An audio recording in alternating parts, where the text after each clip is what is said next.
Gin-relieve na nga pwesto na isang miyembro ng Philippine National Police nga nakadestino kan Avid Municipal Police Station kataliwan ng viral nga social media post kundiin ginaaligar nga nagbunot nga ginpakita niya service firearm hausa nga cashier sulodin usa nga establishmento.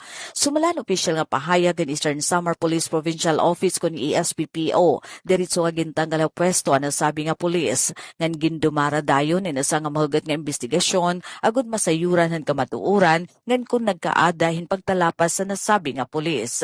Dungan ang investigasyon ang nasabi nga personnel iniginbalhin anay ha Provincial Administrative and Resource Management Unit kon PARMO hakang Francisco Asidillo, Borongan City ang headquarters ng ESPPO samtang ginahulat ang resultahan kaso.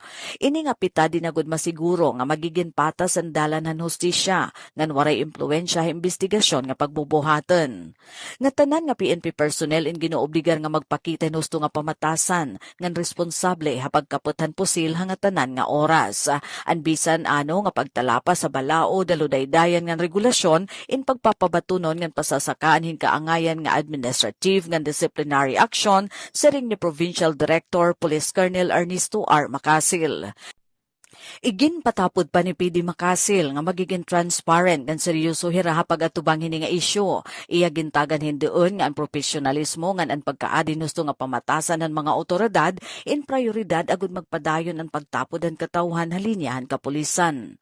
Hapag kaya naging sususinan mga investigador ang bugos nga detalyan insidente agud matudlo kun ano ang rason na nasabi nga gawi ngan kun ano nga kaso administratibo ang pwede igsalawad kontrahan hindadabihan nga pulis. Para Habagong Pilipinas, Daisy Lalosa Biliza, Radyo Pilipinas, Radyo Publiko, Borongan.